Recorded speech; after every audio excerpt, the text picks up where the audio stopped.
Oh, move, kid! Oh, my lord. He's going to have to hit a shot. He's not moving.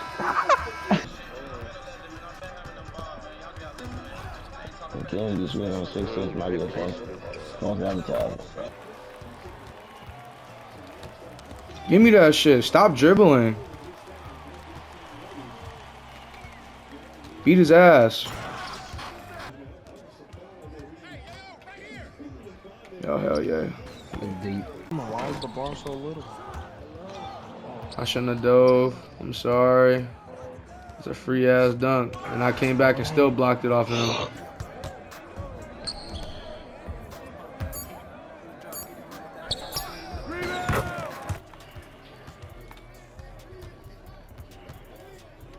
It's open.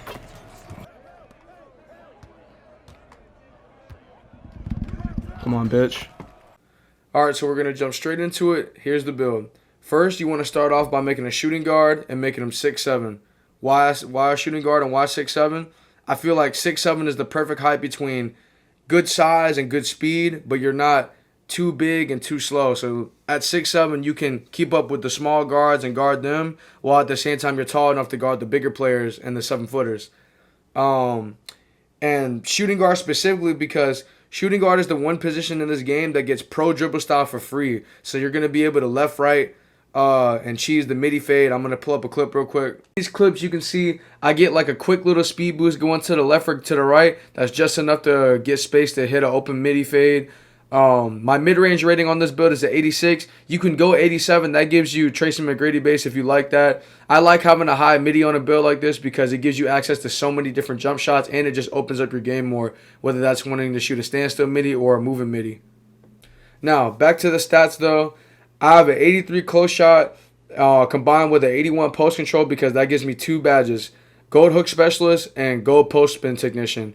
Hook specialist, you already know what that does. Your ability to hit post hooks. If you get good with it, they can be really cheesy, but they're not super overpowered because if somebody jumps at it, it's a contest. And the post spins, honestly, the post spins are pretty cheesy. It really just depends who you're going against. If let's say you're going against a small guard with no defense and no strength, he's cooked. There's nothing he can do about it. But when you go against a bigger defender like a lock or a center, you can still do it, but it's a little bit more difficult. It really just comes down to positioning and what side you're doing it on. I forgot to mention this earlier, but I did want to talk about this.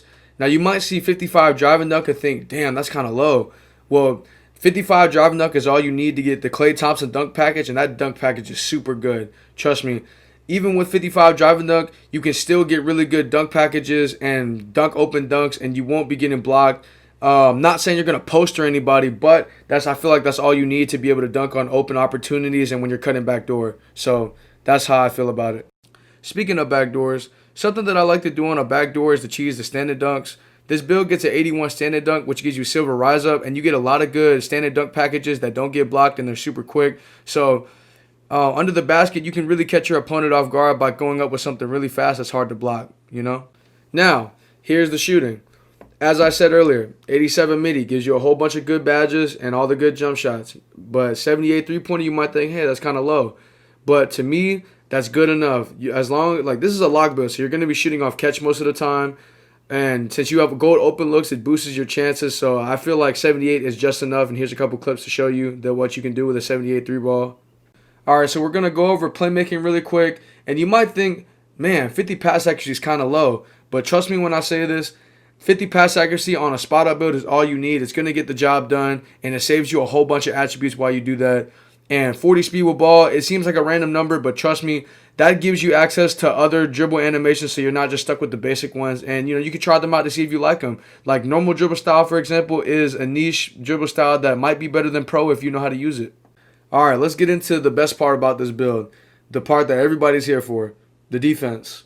So we're going to start with perimeter defense. You want to go 94 because look at the badges that you get. Clamps, 94 feet, ankle braces, Challenger, especially Challenger though. Challenger Hall of Fame is amazing because you get amazing contests from a little bit farther out and you don't have to play so tight into somebody's jersey. 91 steel gives you gold glove, gold interceptor, and gold right stick ripper. It's not 95 or 99 steel, but it gets the job done. As you can see in these clips right here, I play lanes amazing and I rip people and I'm just a menace on defense in general. Now, going with an 87 block is going to give you silver anchor, gold pogo, and gold chase down. This is really good for your interior defense when you're going against the bigger centers or you're going against a guard that likes to rim run, so you can hawk them down and block their scoop layups or block their dunk attempts. Now for rebounding, you want to go with a 92 defensive rebound and a 77 offensive.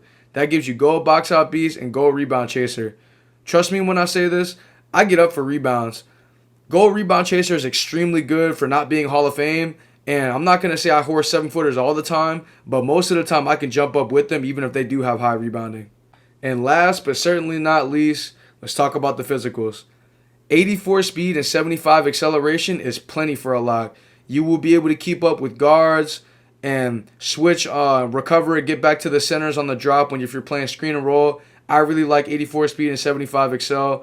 I know that I already showed this clip at the beginning of the video, but this clip really does show you how good the speed and excel is on this build. Look how far back I am, and I'm still able to cover that ground and get the block.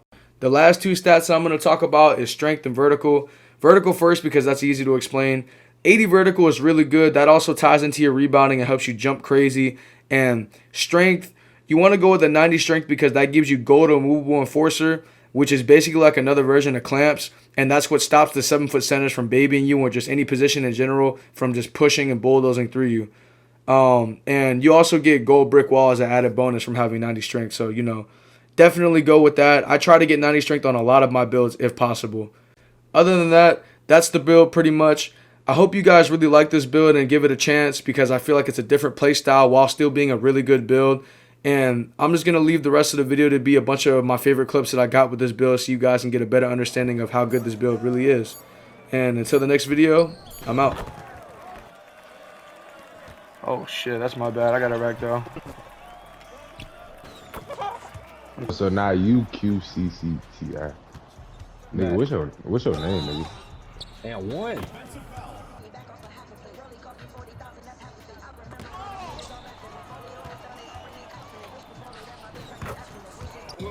Hey, why'd you expect to hurt like that, man? Oh my god. Yo, let me finish the clip. Please don't sell it. Alright, thank God. Rate him on a scale 1 to 10. Well, I ain't no nigga now, bro. I've been ugly as hell, though. Like a shot. Yup, I knew it. Oh my god, get him on the ground!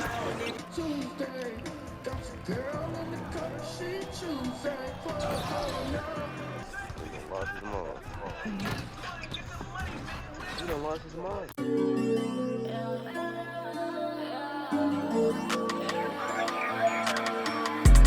Back on drugs again. I'm so high.